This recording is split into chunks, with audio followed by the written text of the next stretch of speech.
Okay, kids. I'd like to just finish off a few matters from the text before we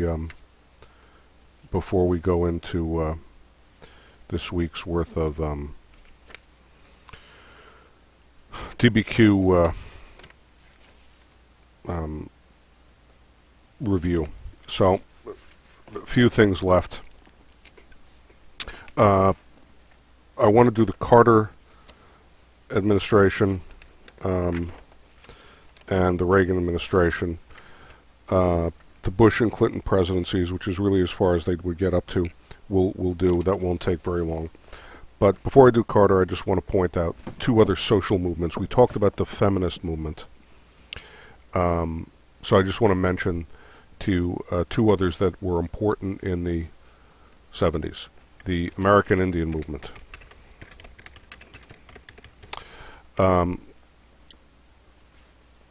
The American Indian movement was all about tribal self-government,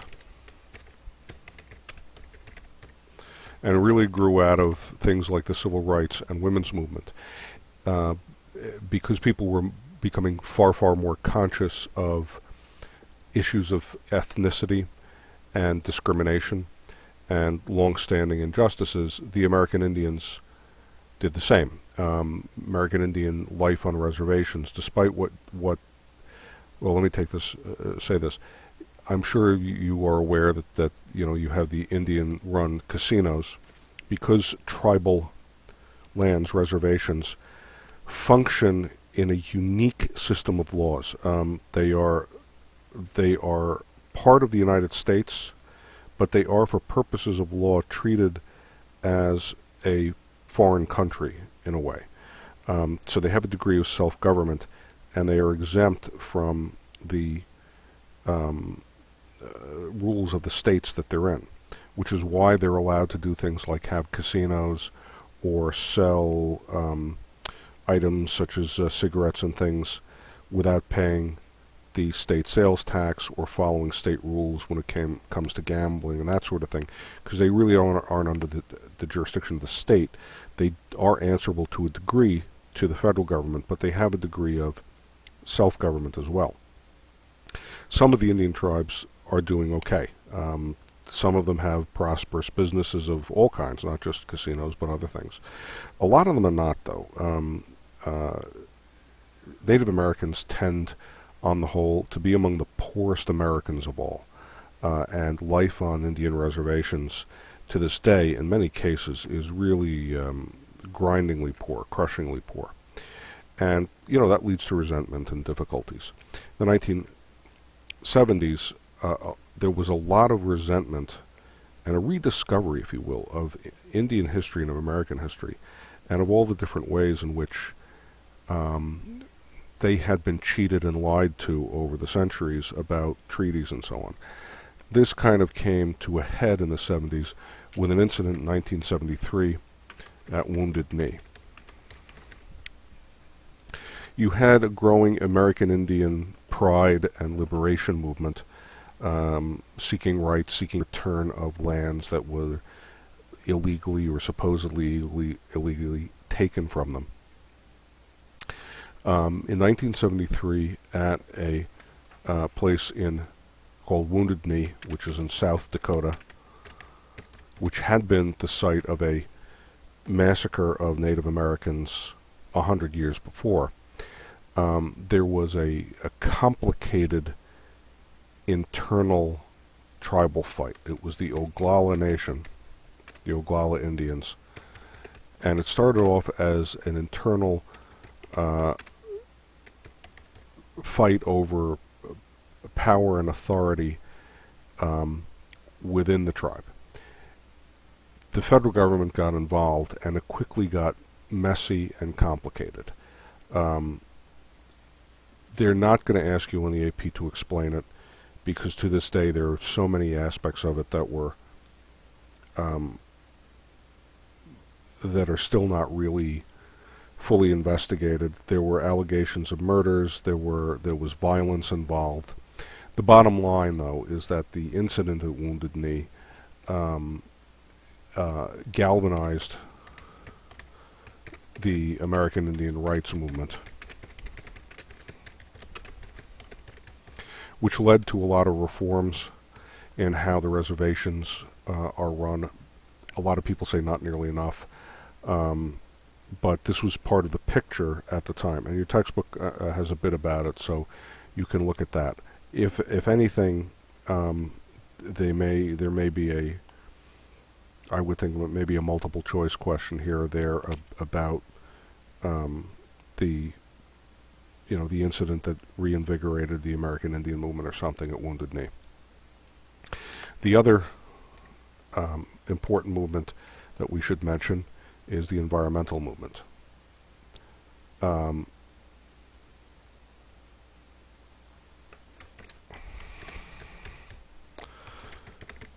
In the late 60s, there was a book written called Silent Spring by Rachel Carson. Rachel Carson had done a lot of investigative work, particularly on a chemical called DDT. DDT was thought to be a miracle chemical. Mosquitoes are a big health problem. They're not just a pain in the neck. We all know mosquitoes in the summertime are real pains in the neck. But mosquitoes can also carry all sorts of diseases. The Eastern equine encephalitis you may have heard about. This is this disease that in parts of the eastern United States shows up in some summers. Mosquito bite can cause brain swelling. The bird flu viruses. There are a bunch of diseases that, and not the least of which being malaria, of course. DDT was invented in the 50s, and you can spray it in a kind of huge fog, and it really will knock out the bugs in a whole area. And that's great. And people thought, this is terrific, and this is the safest stuff in the world. They tried it around human beings and didn't really cause a problem. And so I'm sure if you go on YouTube, you can find videos of the beach in the 50s where they would drive these trucks down the beach, crowded beach full of kids, and they'd drive these trucks down the beach spewing this thick white fog behind them, and all the kids sort of playing in the fog and like they're taking a shower in the fog, and because it was killing all the mosquitoes. Well, Rachel Carson did some research and discovered that DDT is incredibly harmful.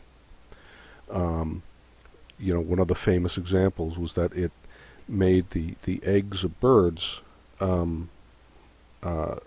useless. I mean, this rubbery mess that just came apart, which wiped out bird populations. And if you wipe out bird populations, first of all, birds in most cases eat bugs, so you have that on that end, and then you have the predators on the birds. They can't survive, so they fall apart. So the book was called Silent Spring because she was predicting if we kept this sort of thing up, someday we'd all wake up and you wouldn't hear a sound of a single bird on a spring morning because they'd all be gone. It really galvanized Americans. It really lit a fire under them. And people began to examine a lot of other things we had taken for granted.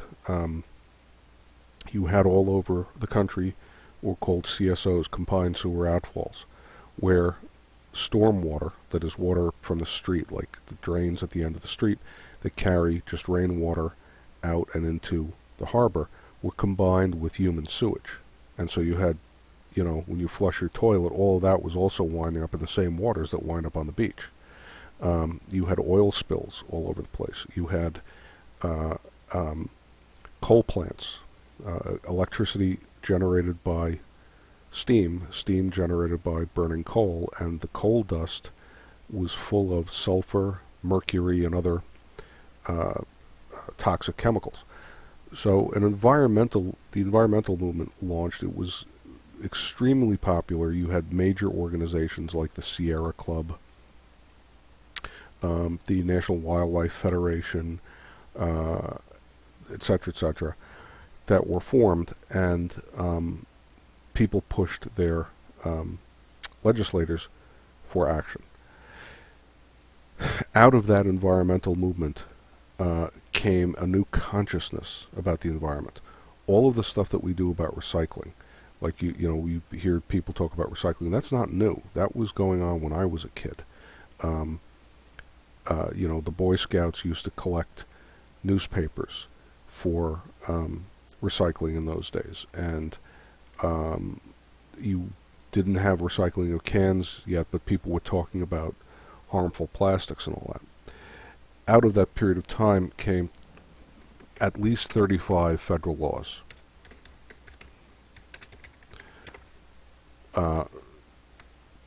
Clean Air Act, Clean Water Act, Endangered Species Act. Whoops. Just to name a few, which set all sorts of new restrictions on industry and business and even governments, municipal governments and things, to try to clean up the environment. It has had really a huge effect. The Hudson River, for instance, in the 1960s, was so polluted there was almost no life in it, and you couldn't swim in it. Now the Hudson River is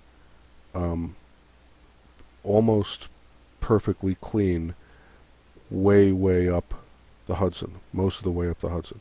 That's all new. That's all, and that is directly the result of the Clean Water Act, which put all sorts of restrictions on the factories and power plants that were all along the Hudson as to what they could dump in the river. You may have heard of the Superfund. Superfund is a big federal fund to allow cleanup of toxic areas. So if you have these old factories where they have tons and tons and tons of toxic chemicals have seeped into the earth, there's a federal fund to go in there and basically scoop all of that earth out, put it in some safe spot where it can't leak into the environment so that you can start over in that area. That all comes out of the environmental movement. Okay, let's move on to the Carter administration. Okay. The Carter administration, Jimmy Carter, becomes president. Let me move this down. Becomes president from the election of 1976. And I should just point out a side note here. 1976 was the bicentennial of the United States, 200th anniversary. It was so pervasive, and it is so forgotten now, I find it kind of stunning. For the entire year of 1976, the nation was utterly obsessed with the bicentennial. Every night on television there was the bicentennial moment, which was this series of advertisements where you were told on this day in history 200 years ago exactly what was happening during the American Revolution. What I'm going to say is going to sound like an exaggeration. I know I exaggerate a lot. I am telling you the absolute truth. Ask your parents. If you went into the supermarket during 1976, there was not a single item on the grocery shelves. Nothing. Except for maybe the fresh fruit and the fresh meat. Everything else in that supermarket was packaged in bicentennial stuff. And there was no law about it, but every single manufacturer. You couldn't buy a box of pasta that didn't have a red, white, and blue sticker on it. You couldn't get a jar of tomato sauce that was not a commemorative bicentennial jar that had George Washington's face stamped into it. Every single product, every item had the bicentennial flag. There was a special logo, had red, white, and blue, had starred. Everybody was dressed up in colonial gear.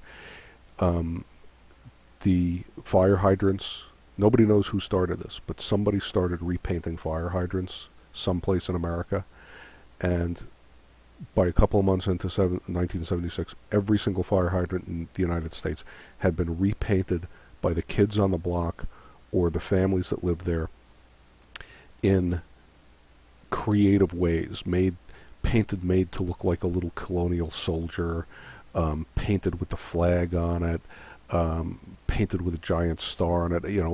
Nobody knows why this happened. It was just the fad and the trend, to the point where the fire department went nuts and crazy because they have their own code for coloring these things. But so 1976 was really this obsessive year for the bicentennial. We had just been through the Watergate affair, and Gerald Ford was president. He had been Richard Nixon's vice president. He had pardoned him. People, I think, liked Ford personally as a man. They even kind of liked him as president, but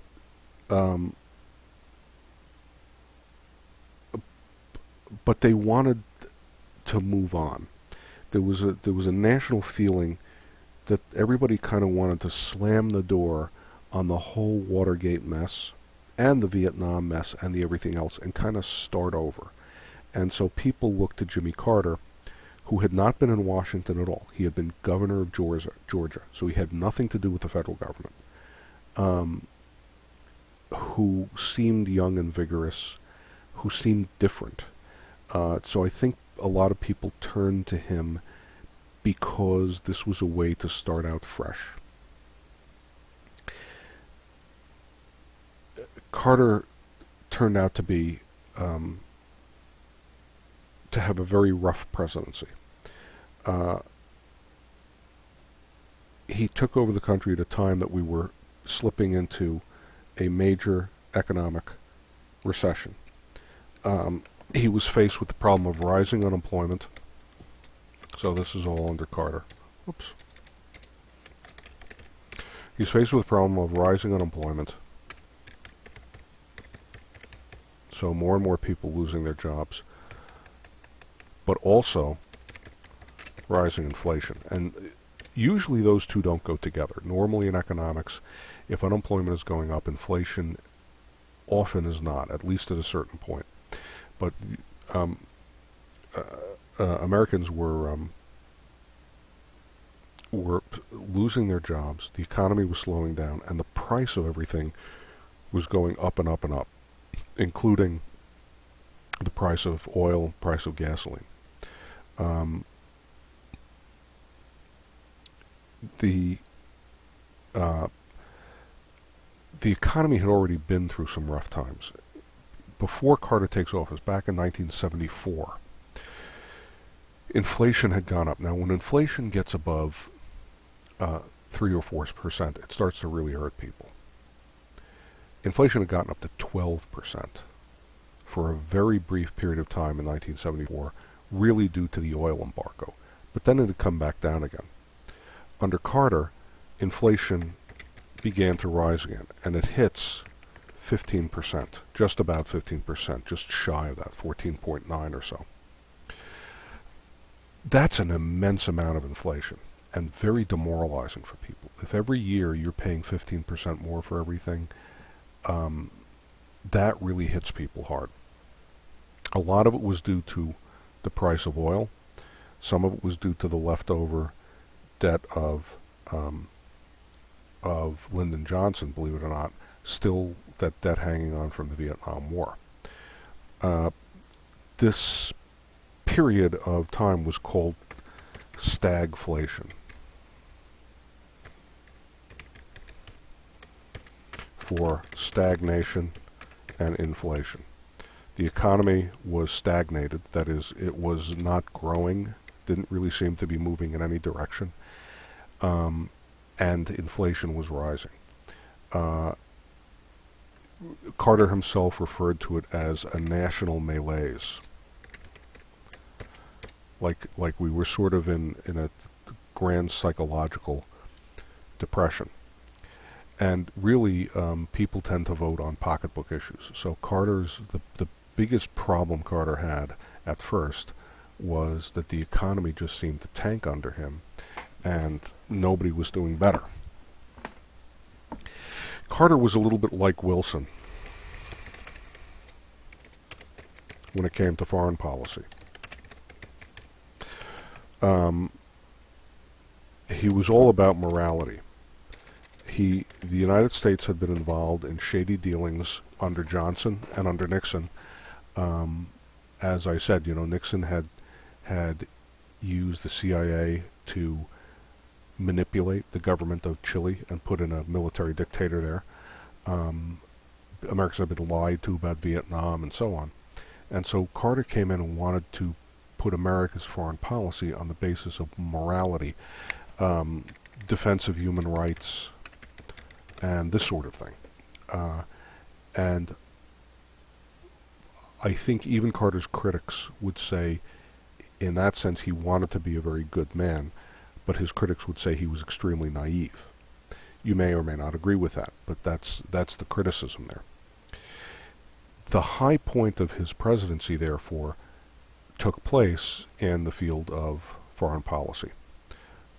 His real triumph were the Camp David Accords. Israel had been fighting for its life ever since 1948 when it was first created. It was surrounded by hostile Arab enemies who wanted to wipe it out of existence. They had fought several wars. The most potent enemy they had was Egypt. Egypt was, at the time, had the strongest army and represented the greatest threat to Israel. Carter really wanted to bring peace to the Middle East. That was the goal, peace in the Middle East, and really wanted to accomplish something. So he brought Anwar Sadat. Anwar Sadat was the president of Egypt, who was kind of a military dictator, but popular at the time. So Anwar Sadat from Egypt, and Menachem Begin,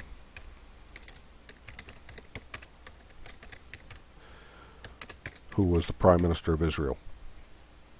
And he brought them to Camp David. Camp David is a place out in the woods, not far from Washington, D.C., but far enough out to be a vacation spot.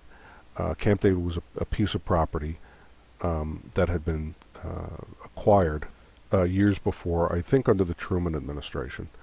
It was named David after Dwight Eisenhower. President Eisenhower had a son named David, so somehow it got the name Camp David. It's out in the woods in Maryland, and it's the presidential retreat, the presidential vacation compound. It's a handful of what are called cabins, which are really rather luxurious buildings. And the president can spend weekends there. He leaves the White House. They often do. And it's a place to just kind of get away from everything and get some work done. Well, Carter used this as the site to get these two guys off away from the rest of the world and the photographers and the everything else, sit the two of them in a room together with him and try to talk to them man to man and work out a peace deal. And came out of it the Camp David Accords, which shocked the hell out of everybody because nobody thought that you'd ever see any kind of peace in the Middle East. And they agreed to stop fighting. They signed a peace treaty. Egypt and Israel agreed to stop fighting. Israel agreed to return the Sinai Peninsula, which was the piece of property where the Ten Commandments, Sinai, that Israel had picked up during one of the wars, and the Egyptians still considered it their land. So it's just a piece of desert. So the Israelis gave it back to Egypt. In return, Egypt said, "We won't attack you anymore." The United States, we found out later, agreed to pay Sadat a lot of money to support himself as leader of Egypt. But at the time, it seemed like a huge triumph for American foreign policy. We had actually finally brought peace to the Middle East. And since that day, actually, Israel and Egypt have left each other alone.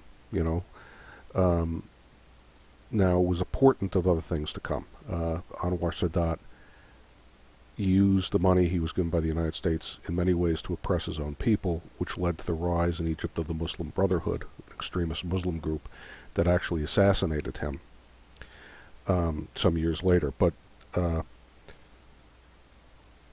the Camp David Accords were really the high point of the Carter presidency.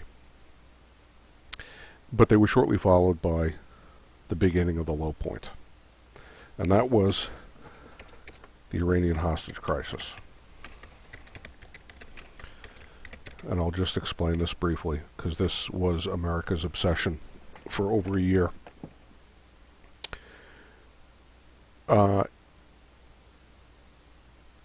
Iran had been ruled by the Shah of Iran.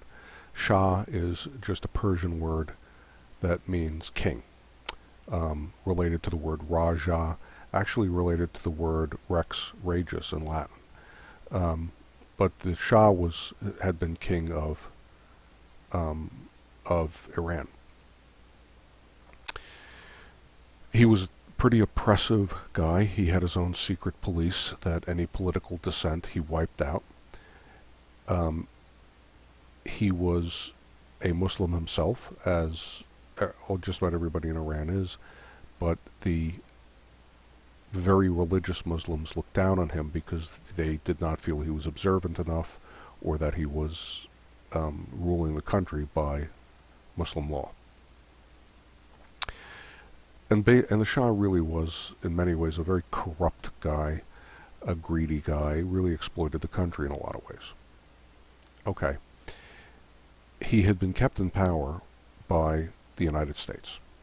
We had helped pay for him. We had helped provide him with weapons, arms, training for his soldiers. There were allegations the CIA helped him oppress his own people. You can get into discussions of how true any of that is, but that was certainly the perception of the people in Iran. 1979, there is a revolution in Iran. And it is led by a guy by the name of the Ayatollah Khomeini. Oops. There we go. The Ayatollah Khomeini. Ayatollah is a religious title in Shiite Islam.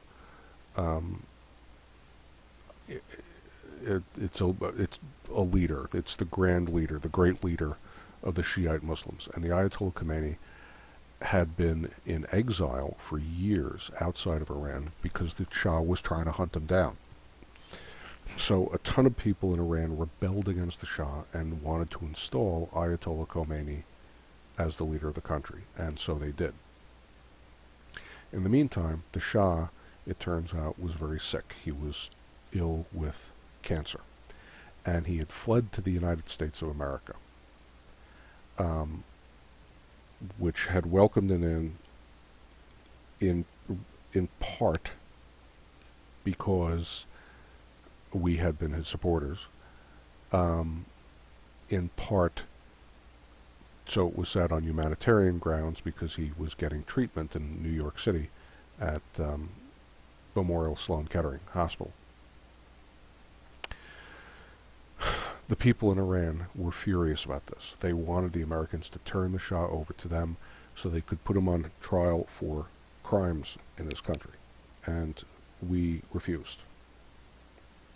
So in November 4th of 1979, a bunch of the student protesters, took control of the American embassy in Iran. They stormed the gates, went over the walls, and took control of the embassy.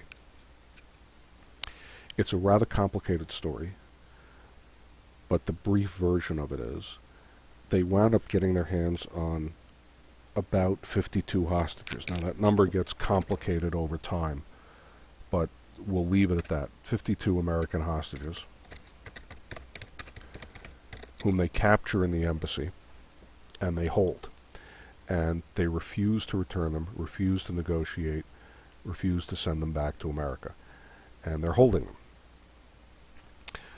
Well, Carter is now faced as president with what do? Here you are on international TV, because they would parade them in front of the TV cameras, with American citizens, American civilians for the most part. There were a couple of Marine guards from the embassy, but most of them were civilian workers who were being held by this hostile foreign government. And at the time, nobody had heard of radical Islam. Nobody really knew anything about it. This was all news to Americans. So people kept pressing Carter to deal with the situation. So they tried and tried and tried. They couldn't come up with anything. They tried to negotiate. They tried to bring pressure. They tried to bribe. They tried to use back-channel negotiation. Nothing would work. Nothing would work. And Carter kept looking more and more like an idiot. They tried a rescue operation. This was the worst of all. They sent over, in secret, a handful of special forces, U.S. Army special forces guys, on helicopters in this complicated operation where they were going to land planes in the middle of the desert in the middle of the night, unload the helicopters, get in the helicopters, take the helicopters into Tehran, the capital of Iran, grab the hostages, take them out, put them on the airplanes and get them back out again. The operation was so incredibly screwed up that it literally never got off the ground. When the guys landed in the desert in Iran, the helicopters failed to work. There were not all of the helicopters made it there because they ran out of fuel. The rotors, the blades, propeller blades of one of the helicopters hit another one, and it blew up. 8 guys died in the explosion and mess, and they wound up having to pull out, having accomplished nothing, and tipped off the Iranians that we were doing these rescue operations. And so Carter looked like this complete incompetent clown. I'm not saying he was. I'm not making an evaluation here. But the average American at the time, I can remember, the view of him was this incompetent clown who was letting America get slapped in the face, and then when he did try to do something about it, wound up killing 8 American soldiers through incompetence. In the end, 444. The American hostages were held for 444 days. And every single night, the entire news was all about the hostages in Iran. Well, over a year of that is going to destroy anybody's political career. And so, by 1980, when the presidential election was taking place, it was Jimmy Carter versus Ronald Reagan. And the Iranians, in an act that was deliberately meant to slap Carter in the face, agreed to release the hostages on Inauguration Day when Ronald Reagan in 1981 was sworn in as president. And literally, the moment he took the oath of office, at the same time, the TV cameras cut away to the airfield where the Iranian hostages were being released. And it was meant as a slap in the face, specifically to Carter. Okay, that gets us to the Reagan presidency. What's to know about Reagan? Reagan is elected in 1980. His slogan is, "Are you better off now than you were 4 years ago?" Oh, yep. That was what he asked. That was the question, famously, he asked America. Carter was down to less than 25% approval by that point. The economy was still a mess. The Iranians had shut off all oil exports to the U.S., which had driven gas prices up. The hostages were still being held, and it looked like America was simply floundering. Reagan comes along with a completely fresh outlook.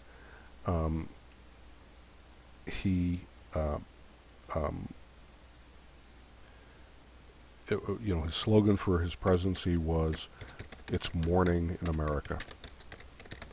Like we had been through this long, dark night of mess, of corruption, of nightmare, of incompetence, of silliness with Nixon and Ford and Carter, and now America was going to rediscover itself. So there was this burst of patriotism after the years of protest of the Vietnam War and the protests against Nixon and Carter apologizing for American foreign policy. People wanted to feel proud of America again and wave the flag and be patriotic, and Reagan told them, that's your God-given right. Reagan tapped absolutely into, remember this theme? The idea of the city set on a hill, the idea of the United States of America as something specially chosen by God, as God's own instrument to show the rest of the world how to do a country right. And in so many words, Reagan absolutely, totally, and completely believed in this himself. And Americans were ready for that message. They wanted a president who felt that way, who said those things, and told them it's okay to do that. And so Reagan set about basically flipping just about all of American policy on its head. So in foreign policy, you have what I mentioned to you the other day, the Reagan Doctrine, which is an aggressive policy at the Russians. And I mean at the Russians. You remember we had followed the Truman Doctrine of containment. Yeah, we had gone from the Washington, that's a good point, we'd gone from the Washington Doctrine, if you will, of non-involvement to the Monroe Doctrine of non-involvement in Europe and protecting the Americas, Central South America, from involvement by Europe, to then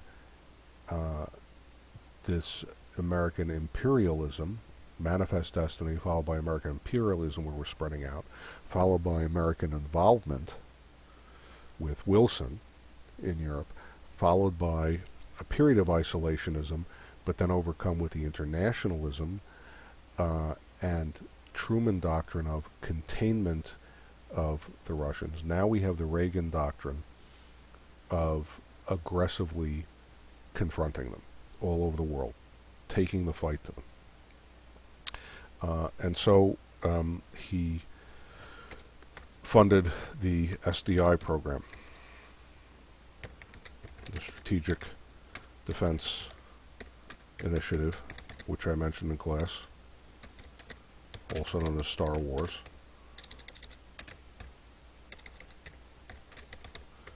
Which was a sort of reincarnation of the anti-ballistic missiles, the ABMs.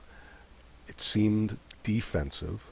Who could object to protecting ourselves from Russian missiles? But it set off the balance of power. If the previous doctrine had been mutually assured destruction, that is, I know you won't shoot your missiles at me because I'll destroy you, and I won't shoot my missiles at you because I know you'll destroy me. Well, now with this, it seemed like one side thought it would be survivable. What if the United States had missiles enough to attack Russia, and this magical shield that would protect them from Russian attack, now they have no reason not to attack us. That was the fear the Russians had. And so the Russians started building and building and building and building up their defenses, and in part, the Soviet Union fell because Reagan ran them into bankruptcy to a degree. He confronted the Russians about the invasion of Afghanistan, invaded Grenada, a tiny island in the Caribbean, because its government had gone communist and they felt that was a threat to the American citizens living there. and authorized the CIA to engage in aggressive anti-communist agitation in Central America. The El Salvador and some of these other countries down there, you had this really difficult situation where literally 1% of the people own 99% of the land and wealth in the country. And so you had a lot of revolutionary type movements down there, many of them very left-wing. So Reagan authorized the use of American money and advisors, often to keep in power rather corrupt military dictators, because they were better, in his view, than communist government, and we might be able to control and reform them at some point, but if we lose the country to the communists, we'll never get anything. So you had a lot of that going on with the Reagan doctrine. You also had domestically what was called Reaganomics.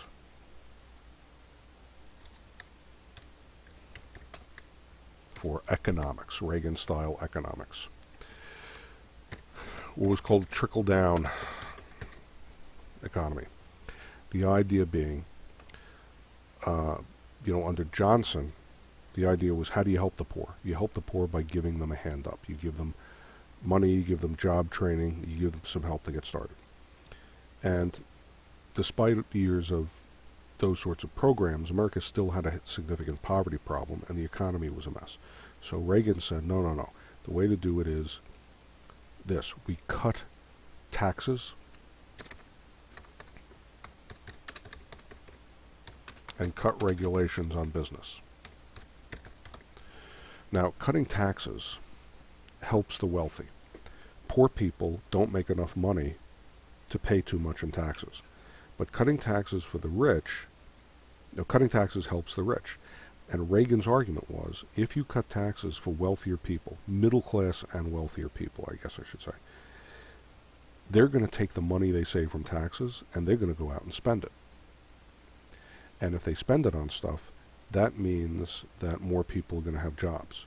In other words, if I let you keep an extra $100 a week, you're more likely to go out and buy $100 more worth of, name something, groceries. And that means that the grocery store is more likely to hire another teenager to help stock shelves and give that kid a job. Another single mom who maybe needs a job and is willing to work for minimum wage. So his argument was that by cutting taxes for the rich and by cutting regulations on business, making it easier for business to do business, taking away some of the environmental regulations that his attitude was they had gotten too restrictive and too detailed, taking away some of the government regulations that his position was there was too much paperwork and too much pain and neck involved, and making it cheaper to do business. His idea was those businesses would expand and they would absorb the poor. So the way to help the unemployed, in his view, was not to give them job training and give them a few bucks to help them along while they find a job. It was to cut the taxes on the local business, and then the business would naturally spend all that money hiring new people. If the Lyndon Johnson ideas were naive, if you just give people some job training and a little bit of help, not everybody is going to be out there working hard to get a new job. So people said Reagan's ideas were also naive. Just because you cut taxes for big business doesn't mean big business is going to run out and take that as an opportunity to do good by hiring a lot of people. They're going to keep that money for themselves. Not everybody. You get arguments from both sides on economists, but the Reaganomics, the trickle down, which is also called supply side economics,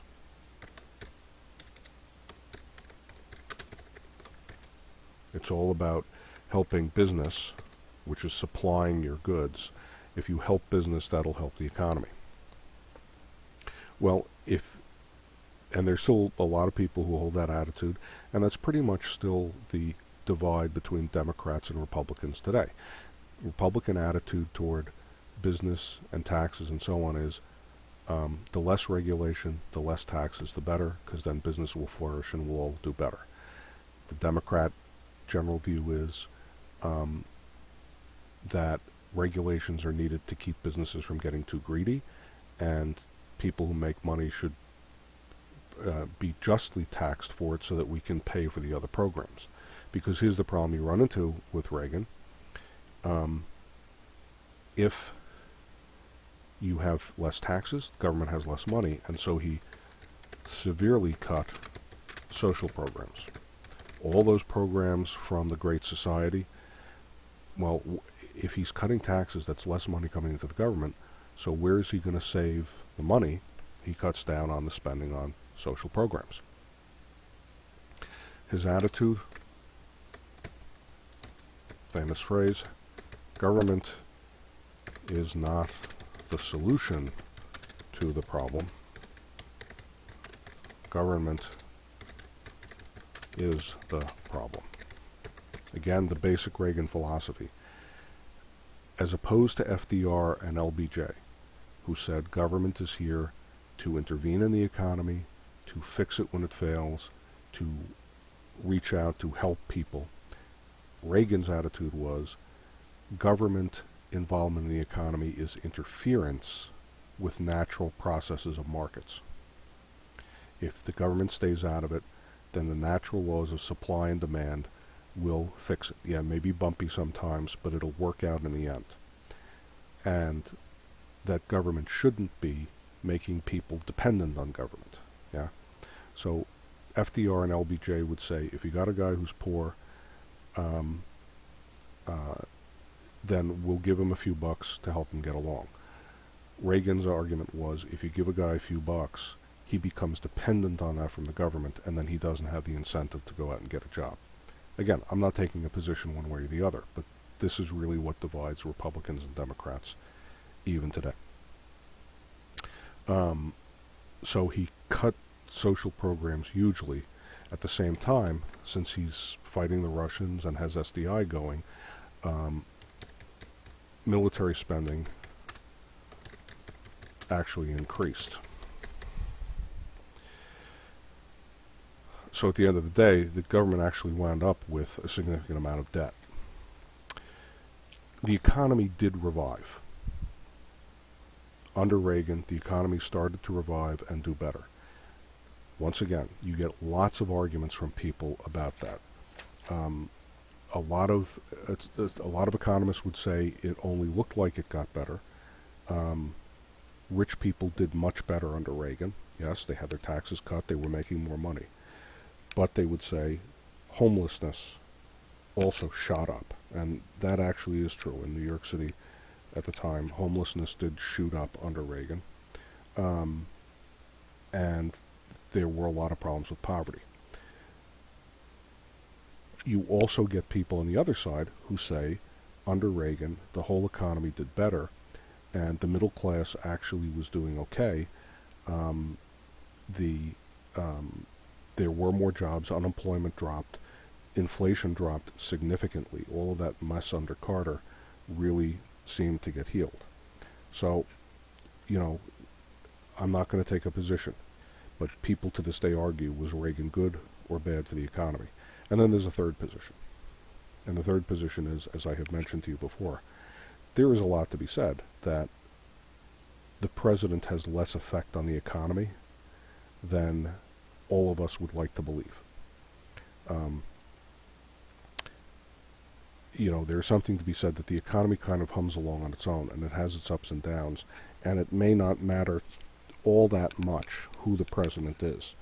The economy tanked under Jimmy Carter. It had started tanking before him. How much he was responsible for that, little hard to say. The economy has done well under Republicans and has had crashes under Republicans. The economy has done great under Democrats and has had crashes under Democrats. So the president may have less influence than all of us would like to hope, because then we feel like we have some control over it by who we elect as president. But Those are really three positions. He was great, he was lousy, he didn't matter as much as we think. One thing that certainly did matter was Reagan's activities in politics, because it changed the face of politics. So let's talk about that for a minute.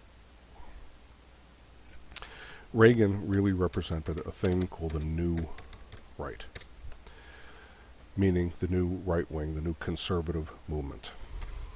The new right wing was based around that patriotism I talked about before, a new feeling of pride. It's okay to wave the flag again. It's okay to, be super patriotic, to celebrate being a veteran, all of that kind of business. Second, it was a lot about family values, social issues, and conservative Christians. Conservatives in the past had, first of all, conservative Christians in the past, Protestants, we're talking about mostly, conservative Protestants, had basically kind of stayed out of politics. You did not have, for most of our history, a strong, single, conservative Christian political movement. The attitude of many very conservative churches, fundamentalist Bible churches, was that this world didn't matter, politics didn't really matter, because we were focused on the kingdom and what was coming above. But in the 1980s, you have a number of groups, the moral majority being one, under a guy named Jerry Falwell, who was a Protestant minister, and the Christian Coalition,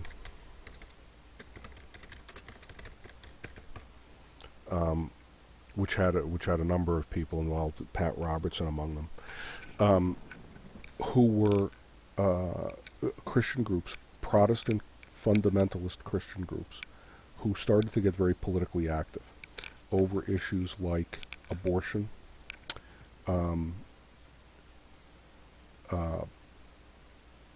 some economic issues. They began to interpret economic issues in what they considered biblical ways, that it was against God's law for the government to be so big and taking people's money, and a number of other things.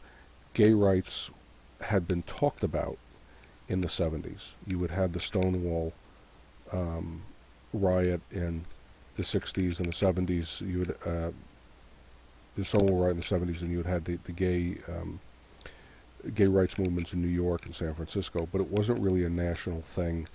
The gay marriage thing was 20 years off in the future. So at the time, it wasn't so much gay rights, but it was certainly abortion was an issue. The strident feminism of the National Organization of Women, education, liberal ideas in education, this sort of thing. And they became politically active for the first time, and a lot of them supported Reagan. And so, whereas Republican candidates in the past had basically been about being anti-communist and fiscally conservative, that is, being in favor of small government, keeping government down, not too much spending, not taxing people. Now, the social issues really took center stage. You also had, as part of this new right, what were called Reagan Democrats. These were people who were traditionally members of the Democratic Party. Often they were members of unions or came from families that had been Democrats for a long time, who were impressed with Reagan, who felt that the country had drifted too far to the left, and so they embraced Reagan's ideas and Reagan's values. And the Reagan Democrats were, an important part of this coalition that put him into office. And a lot of people left the Democratic Party and became Republicans because of it. And the Republican Party became, really its base began to settle into the Midwest and the South of the country, where it still is today. If you look at a map of an election, Alabama, Mississippi, Georgia, they're all going to go Republican. North Dakota, South Dakota, Oklahoma, they're all going to go Republican. It's really the center of the country in the South that goes Republican, and it's the coasts, Northeast and the coast, that go Democrat. And then you have a few swing states that really are calling the election. And this is partially a legacy of Reagan. And the Republican Party became much more conservative. If you think about American politics being on a spectrum of left and right, the line that separates left and right moved much more to the right. So what would have been what's called a moderate or centrist in the 1960s would now in American politics be considered very left-wing. What would have been considered a very conservative person in the 60s is now considered a moderate. See, so everything is sort of shifted over to the right, and much of that is due to Reagan's popularity. Reagan had his own troubles, though. Shortly after he was elected,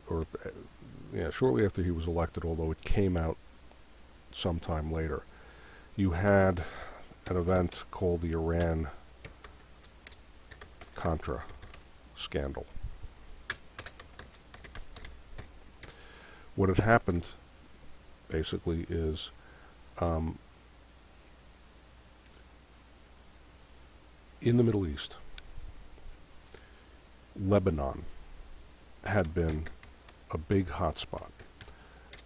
In the wake of the Camp David Accords, that stopped the fighting between Israel and Egypt, but it didn't stop fighting in general over there. Lebanon in particular was a hotspot. Lebanon has a large group of Christians, a large group of Shiite Muslims, and a large group of Sunni Muslims, and even a group of guys called the Druze, who are not considered Orthodox Muslims. And they were all fighting amongst themselves for control of the region. The United States had a presence there, a military presence. We had a Marine barracks there. We had some other people there, and these various Lebanese groups had started taking hostages. That became the big thing in the 70s days, taking hostages. So you had, they would jump and take a journalist here, or they'd take a missionary there. So you had these people out there. So there were a group of guys in Reagan's administration, starring a guy named Oliver North, who was a Marine Corps colonel, and a guy named John Poindexter, that's really his name, who was an admiral, who had cooked up this deal. They knew that Iran, who was nominally our enemy, we had the hostages back, but we still didn't get along with them. They knew that Iran had a lot of influence in Lebanon with the Shiite Muslims. So they made a deal. Secretly, they said, okay, Iran, we'll sell arms to you.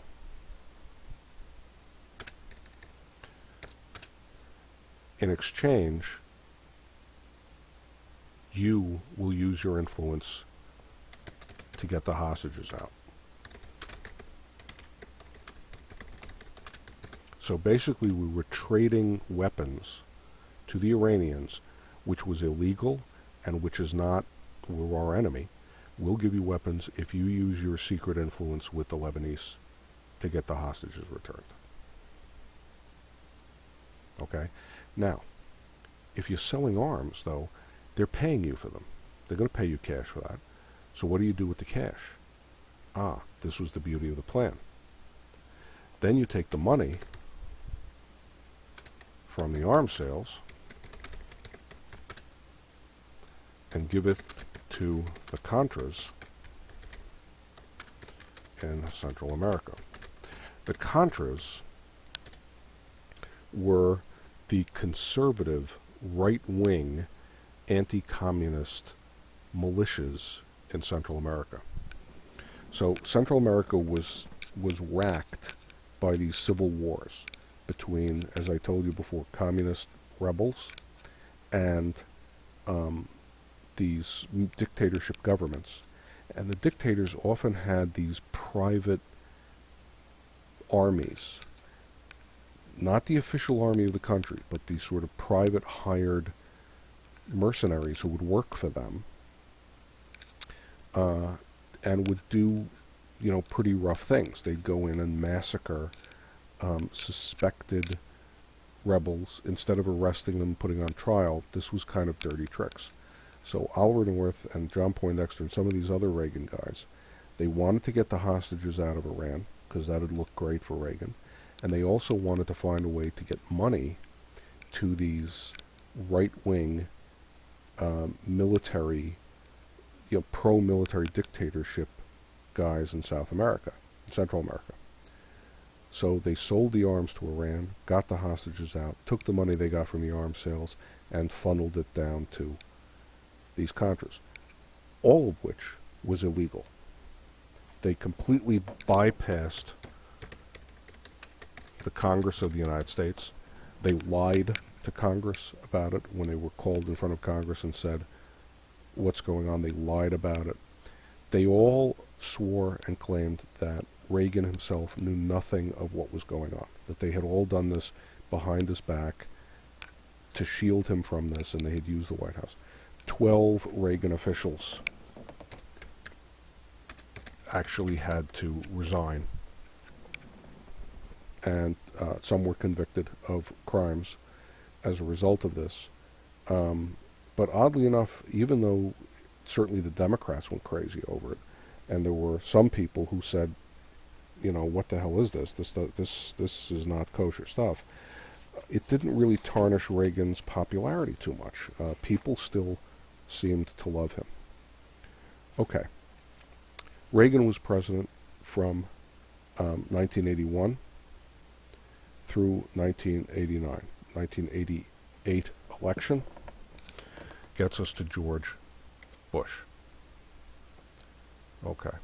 And we're talking about now George. He was just George Bush at the time. Oops. But he's now known as George H.W. Bush. George Herbert Walker Bush, that's his middle name. His son would later become president, George W. Bush, known just as W. But this is George H.W. Bush. He was president from 1989 to 1993.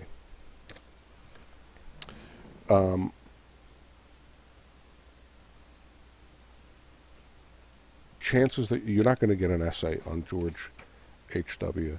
You may get there may be a question, a multiple choice question about him or about Clinton. So let's just mention a few things. First of all, it's under George H.W. Bush that a lot of what Reagan set in motion comes to happen. Meaning, in 1989, the Berlin Wall comes down, as I mentioned to you in religion class. I remember that, and it was very dramatic. 1991, the Soviet Union itself now finally breaks apart. The foundation for that had certainly been started by Reagan, and as I mentioned in religion class, really it goes back to John Paul II and the Poles in that Gdansk shipyard that really got the ball rolling. But it happens, it actually plays out under Bush.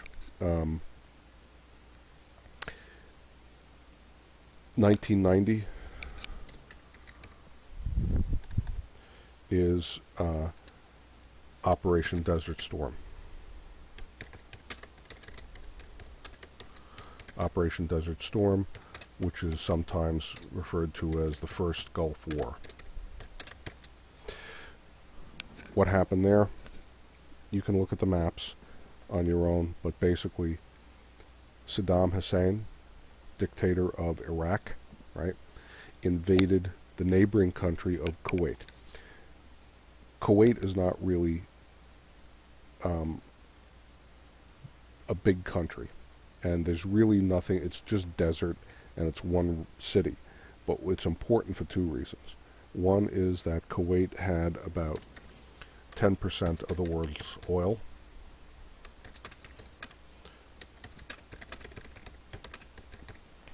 Sitting under it. And second, Iraq also had 10% of the world's oil, which meant that by taking over Kuwait, two things were happening. One, you had a 10% reduction in free oil in the world, right, in oil that was out there, which is significant. And second, you doubled Iraq's, Saddam Hussein's, ownership of oil. Hussein invaded Kuwait really to make himself, in one of his attempts to make himself the biggest player in the Arab world. But it backfired on him. The Iraq and Kuwait share a border with Saudi Arabia.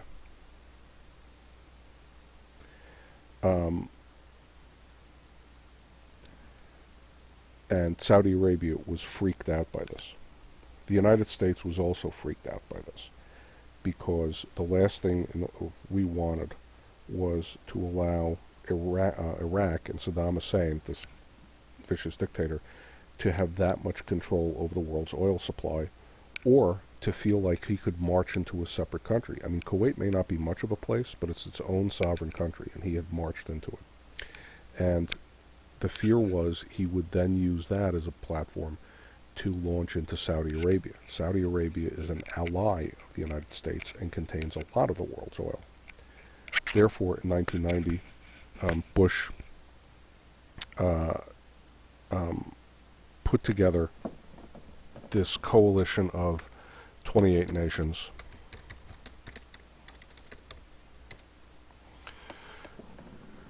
to go in as a multinational force to force Saddam out of Kuwait. And that's what we did. It was a brief war. Before we sent any soldiers in there, we fired gazillions of short-range missiles, not nuclear missiles, just regular missiles, but and smart bombs. We were one of the first use of smart bombs, where we could target these things to within a foot of where we wanted them to be. We sent these things in, wiped out all of his radio facilities, his command and control, and then we sent in the army, which completely, utterly, totally destroyed the Iraqi army. We decided that time not to occupy.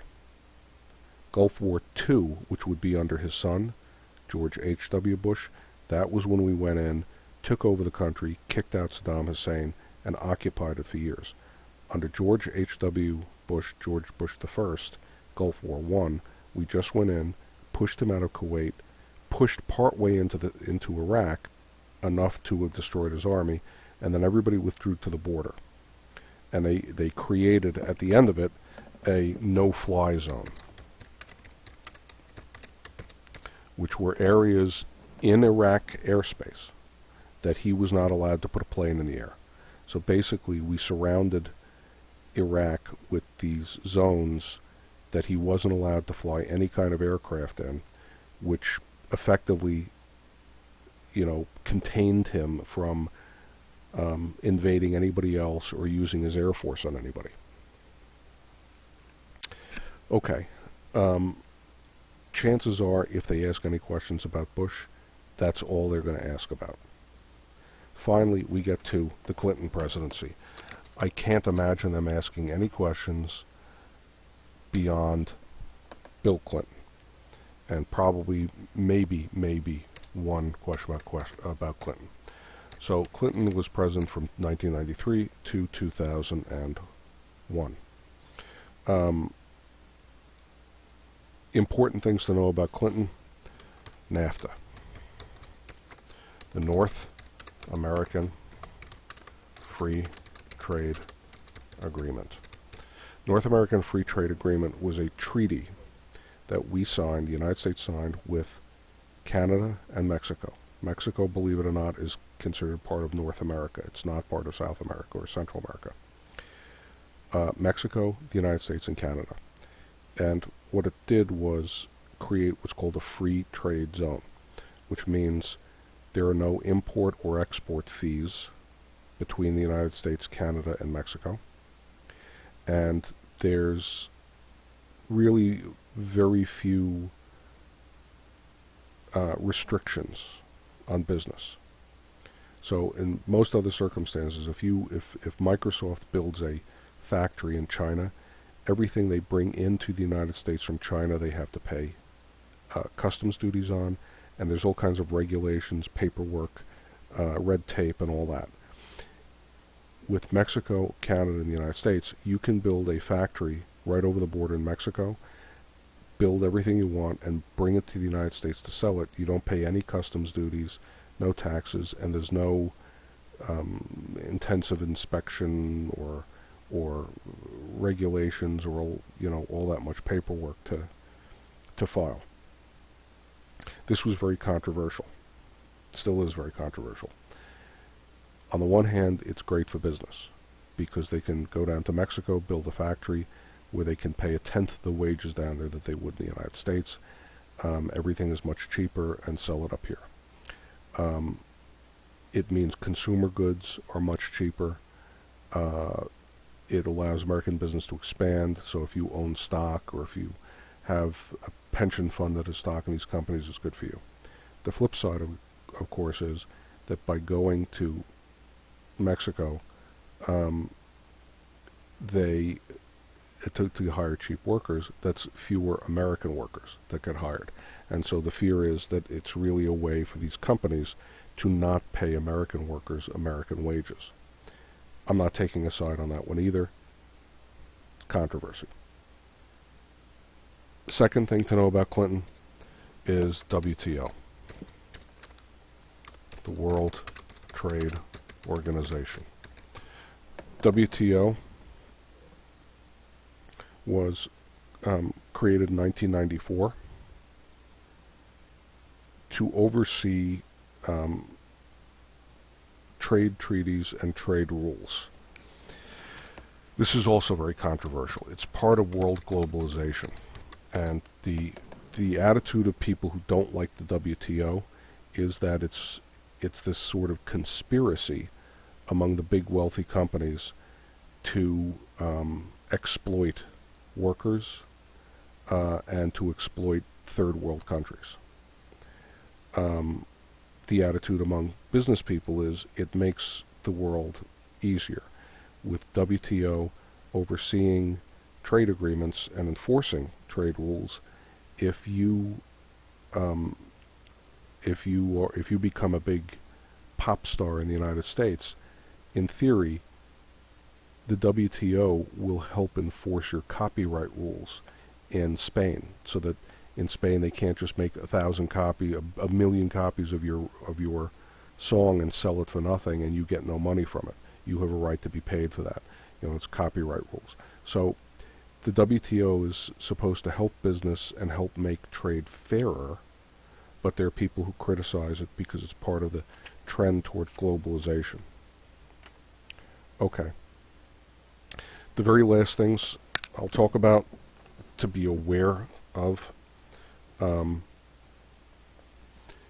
are a few demographic changes to the United States between, say, the beginning of the Reagan presidency, 1981, to the turn of the millennium, 2000.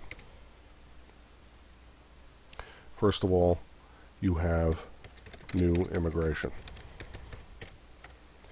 Immigration, of course, always important in the United States history. The Immigration Act of 1965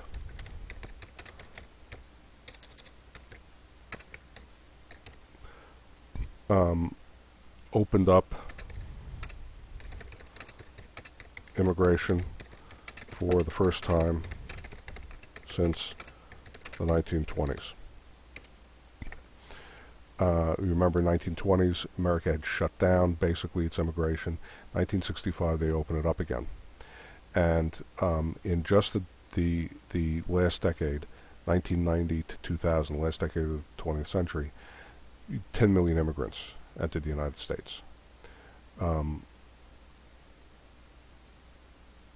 The biggest new immigrant groups are from Latin America and Asia. I'm sure that doesn't come as too much of a shock to you.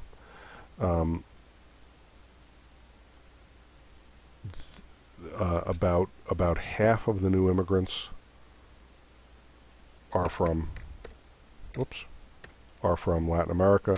About a quarter of the new immigrants are from Asia, and the other quarter that's left over, right? Half and a quarter is three quarters. The other quarter that's left over are scattered from all the other countries of the world, Europe and Africa and Canada and wherever else. So it's really the Latin Americans and the Asians that are driving the new immigration. Second thing to notice is what has been called the graying of America. What does that mean? Our population is demographically getting older. Declining birth rate.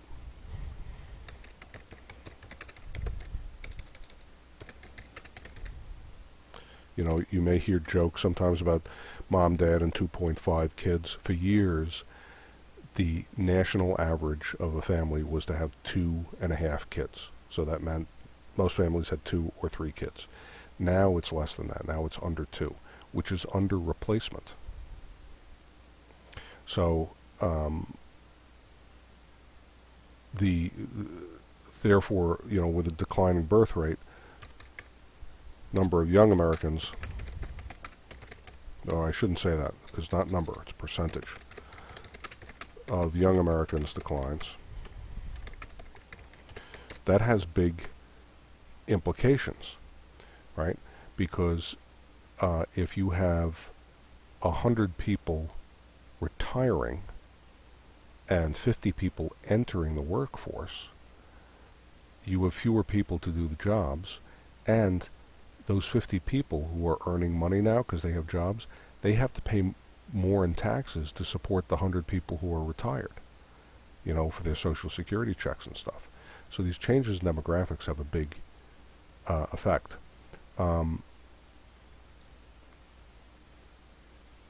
Part of it is also better health care. You know, when Social Security was created in the 30s, a man, you know, the average life expectancy in the United States was in the high 60s, 67, 68. Now, you know, you're into the 70s and the 80s, and there are plenty of people who live into their 90s. It's not all that unusual to have people living to be 99 and 100 anymore. So that has shifted. That has shifted the population up. So the average age in the United States is increasing, and that has a lot of demographic effect. Also, finally, the rise of the South and West, sometimes called the Sun Belt. Yeah. America's population is shifting south and west. Again, if you go back to the 30s, 40s, Texas had only a handful of members of Congress, and New York had a whole ton. Now, New York has a decreasing number of members of Congress every year, and Texas has a lot more. As you know, there are always 435 members of the House of Representatives, so they're divided up by population. The number of people in a congressional district increases every decade because you just have more human beings in the United States. So you take the total number of people in the United States, divide by 435, that's how many you get in your district. But the number of districts in New York has decreased as the number of districts in places like Texas and California has dramatically increased because the population is shifting south and southwest. The boom in population in California, but also in places like New Mexico and Arizona, as well as Texas, is huge. Again, they may throw a question on there. I doubt they're going to ask too much. Okay, so hopefully this gets you through the end of the reading material for the class. And as I've said before, this week, starting Monday, we will be walking through as many DBQs as I can get done.